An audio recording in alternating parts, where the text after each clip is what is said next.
los tesoros del templo de Dios para recibir el socorro del rey de Asiria. Y en una instancia, él se reúne con el rey de Asiria, dice en Damasco, y dice el versículo 10 del capítulo 16, Segunda Reyes 16, 10, dice que se reúne Acaz con el rey de Asiria en Damasco, y dice que se queda perplejo cuando ve un altar a dioses paganos. Y dice, después fue el rey Acaz a encontrar a Tiglat-Pileser, rey de Asiria en Damasco, y cuando vio el rey Acaz el altar que estaba en Damasco, envió al sacerdote Urías el diseño y la descripción del altar conforme a toda su hechura.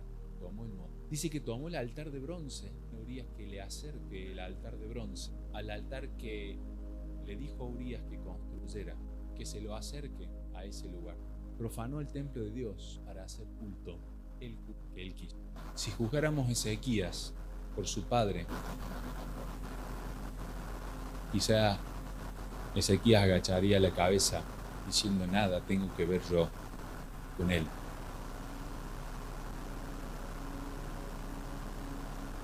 Acaz hizo lo malo ante los ojos de Dios.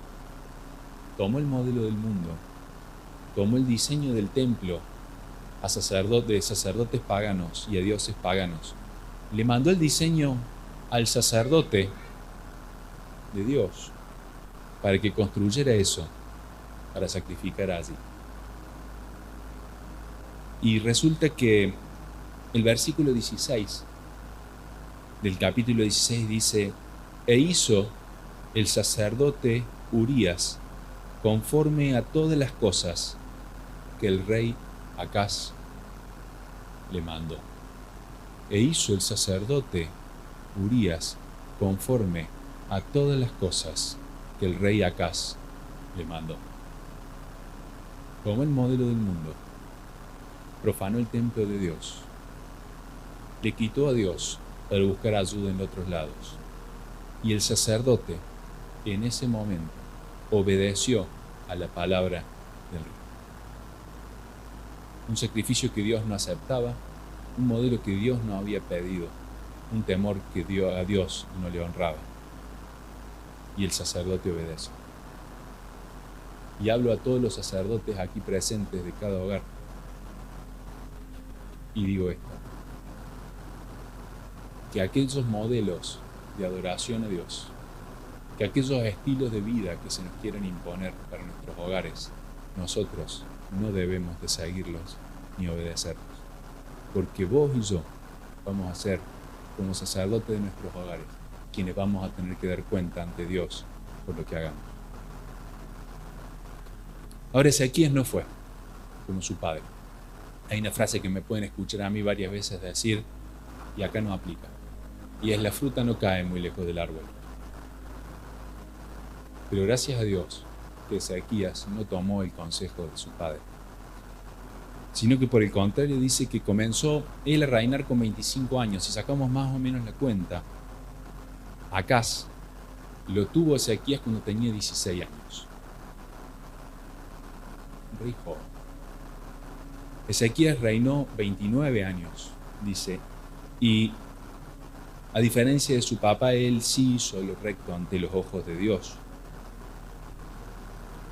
porque le honró a Dios. Dice Segunda Reyes, ahí el capítulo 18, que es donde les pedí que nos concentremos. Segunda Reyes 18, se los leo en la traducción de la Biblia de las Américas, dice el 5, confió en el Señor, Dios de Israel, y después de él no hubo ninguno como él entre todos los reyes de Judá y entre los que fueron antes de él. Confió en Jehová y no hubo otro, dice, en Judá como él. En Dios estaba puesta su esperanza, su confianza. Dice que quitó los lugares altos que había, aquellos en donde su propio padre adoraba. Dice que quebró las imágenes que había de los dioses paganos. Y una imagen que me llamó la atención, que hasta ese entonces no había sido destruida, es la serpiente de bronce. Y él la agarra y la desmenuza, porque el pueblo todavía ofrecía a ella. Quitó los lugares altos, destruyó la serpiente de bronce en la que el pueblo le quemaba incienso y se rebeló justamente con el rey de Asiria, no siguiendo y no haciendo su voluntad. Qué diferente que fue a su padre. Y es cierto que a vos y a mí nos van a juzgar no por lo que haya hecho otro, sino por lo que nosotros hayamos hecho, hayamos decidido, dejado o no de hacer. No fue sencilla la vida de Ezequías. Y lo voy a decir por 3 puntos. Por el primero, y es, él pasó a ser rey. Y quienes estaban alrededor suyo habían estado con su padre. No sé cuántos de esos eran trigo limpio, pero sí podíamos decir que se acomodaban en las circunstancias de acuerdo para dónde corría el viento. Con lo cual, si esos podían llegar a ser consejeros, qué difícil que era para Ezequías estar en ese lugar. No la tenía fácil. Tenía que buscar quien tenía a Dios y no valerse de aquellos que estuvieron al lado de su padre. Tenía que hacerse de nuevos consejeros, porque los que había antes de él, sin duda, no conducían a Dios. Quienes estaban cerca suyo, debía de cuidarse.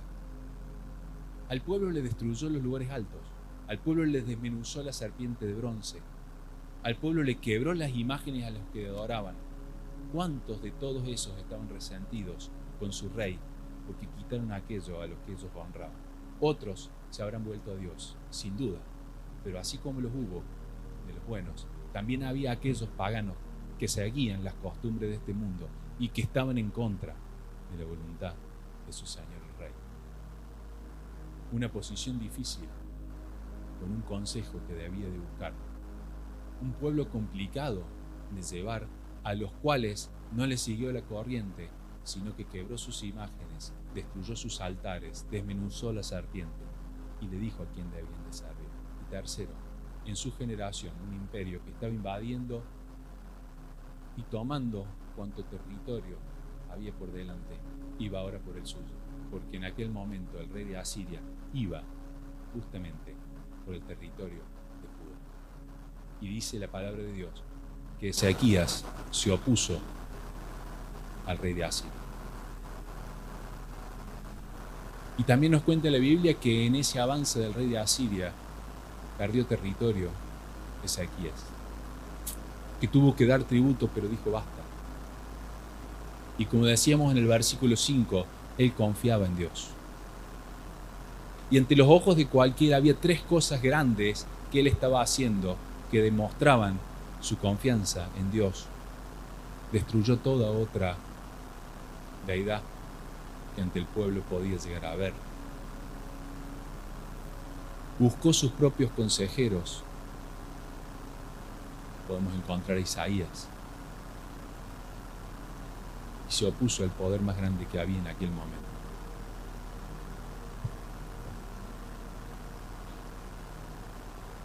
La historia que se narra en el capítulo 18 y en el capítulo 19 de Segunda Reyes se cuenta también en Crónicas y se cuenta también en Isaías. ¿Y saben qué quiere decir esto?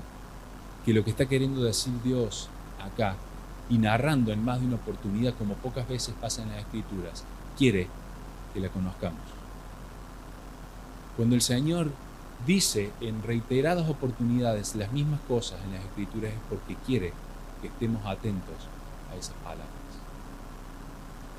Y cuando vamos al capítulo 18, desde el versículo 17, encontramos justamente el ataque del rey de Asiria hacia Judá en medio del reinado de Ezequías. Y dice el versículo 17, después el rey de Asiria envió contra el rey Ezequías a Tartán, al Rabsaris y al Rabsaces, que son con un ejército desde Laquis contra Jerusalén, es decir, a sus funcionarios envió con un ejército contra Jerusalén, y subieron y vinieron a Jerusalén, y habiendo subido, vinieron y acamparon junto al acueducto del estanque de arriba, en el camino de la heredad del labrador. Y llamaron luego al rey, y salió a ellos Eliakim, hijo de Hilcías, mayordomo, y Sebna, escriba, y Joa, hijo de Asaf, canciller.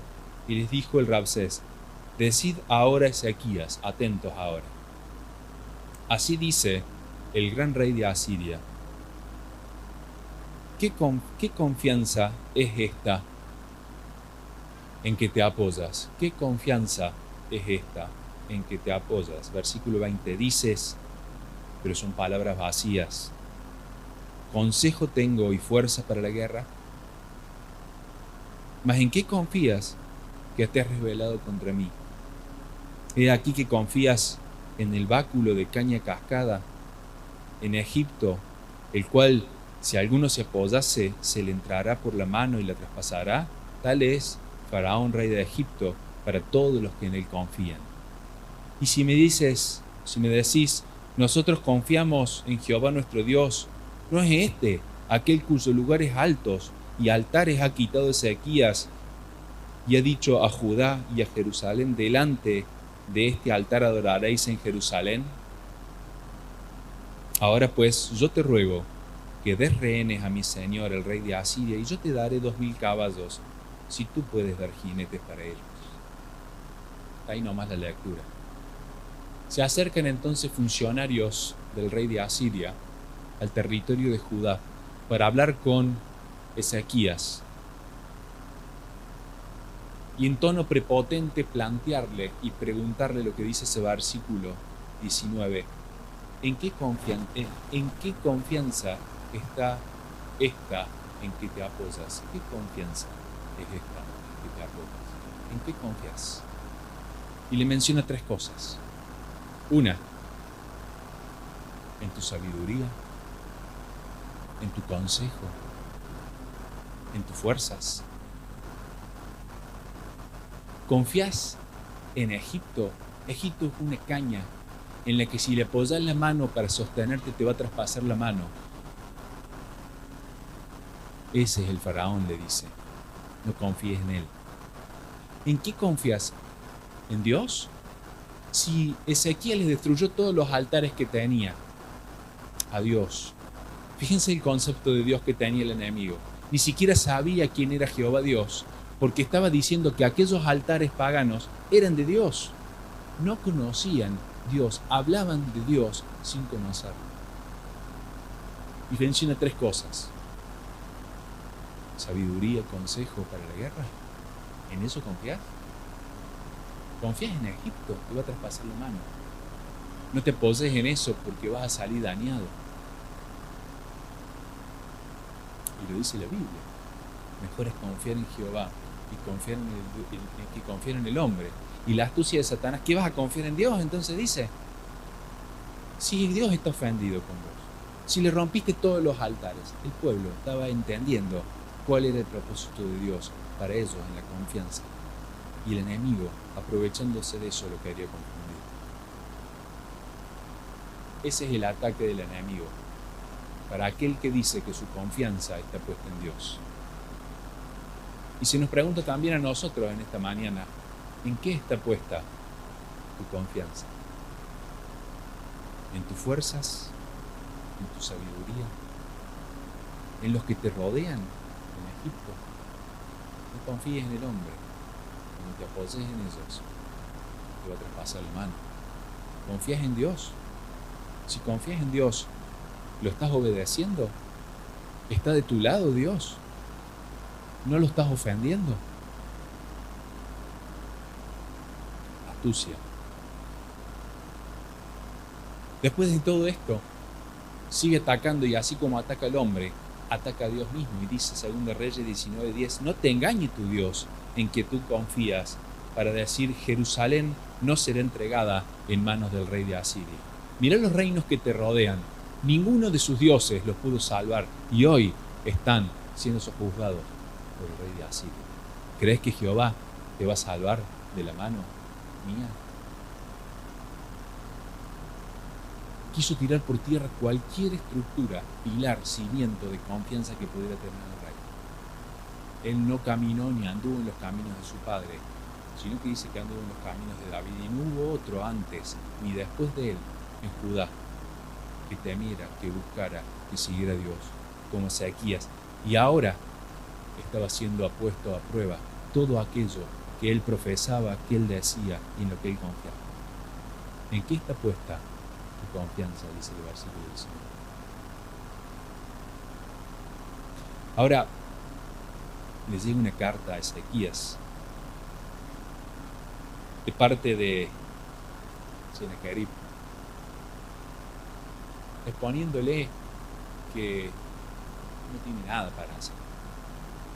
Y le voy a decir la verdad, humanamente no tenía nada para hacer. Y dice así la palabra de Dios, versículo 14, ¿me acompañan? Del capítulo 19 de Segunda Reyes. Y tomó Ezequías las cartas de mano de los embajadores, y después que las hubo leído, subió a la casa de Jehová y las extendió Ezequías delante de Jehová.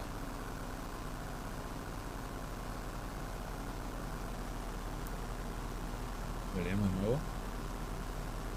Y tomó Ezequías las cartas de mano de los embajadores, y después que las hubo leído, subió a la casa de Jehová y las extendió Ezequías delante de Jehová. Capítulo 18, versículo 5, nos dice que en Dios estaba puesta su confianza. Las cartas eran la mejor traducción del problema al cual se estaba enfrentando Ezequías. La leyó, tomó conocimiento, fue a la casa de Dios, puso las cartas sobre la mesa y oró a Dios. Señor, este es mi problema. Acá está. En tu presencia te cuento esto. ¿Qué no puedo? El pueblo sabe que yo confío en vos. El pueblo sabe que destruimos sus altares. El pueblo sabe que te temo. Yo no puedo contra el rey, pero vos sí. Y está hablando mal de tu nombre.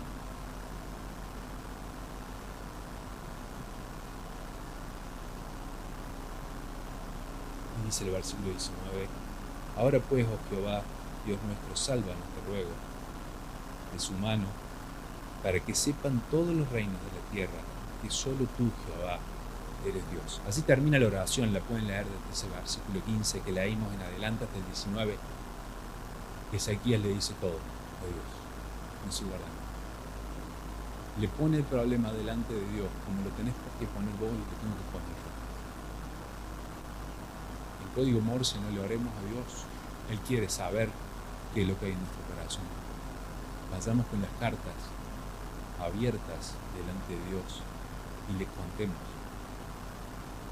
en temor, pero reconociendo que el poder es de Él.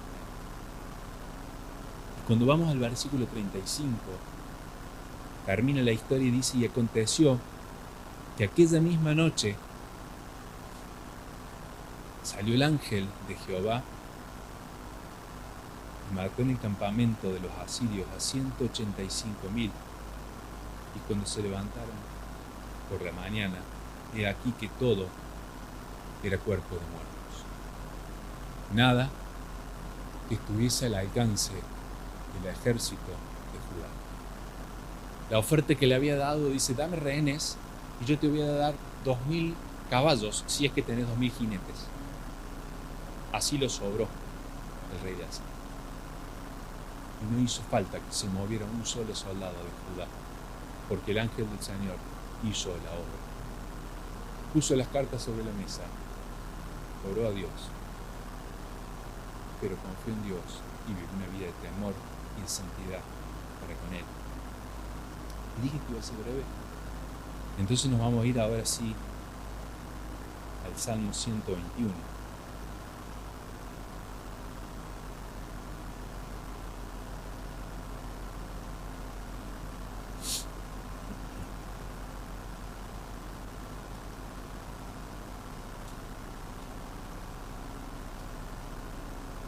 121.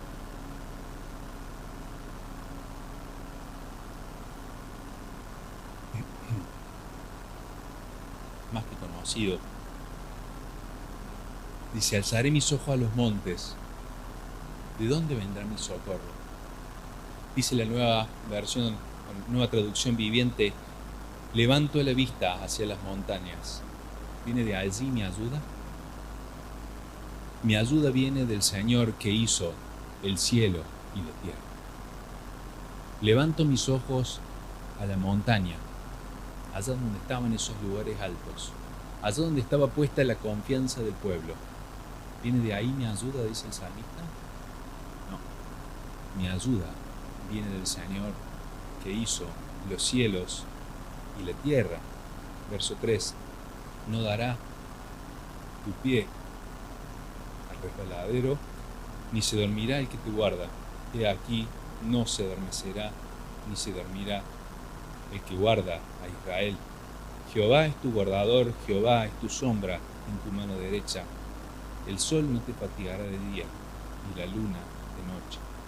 Jehová te guardará de todo mal, Él guardará tu alma. Jehová guardará tu salida y tu entrada desde ahora y para siempre. Amén. Ese es el Dios de David, ese es el Dios tuyo, ese es el Dios mío. ¿Algo hay fuera de Él en lo que nos podamos sostener? ¿Hay algún otro bastón que podamos tener? Nos va a traspasar la mano. ¿Podés confiar en tu sabiduría, en tu fuerza? No.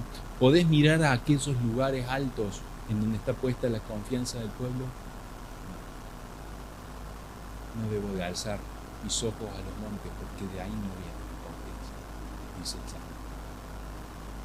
Y dice el Salmo 81, el versículo 10, y ahora sí con esto cierro: yo soy Jehová tu Dios, que te hice subir de la tierra de Egipto. Abre tu boca y yo la llenaré.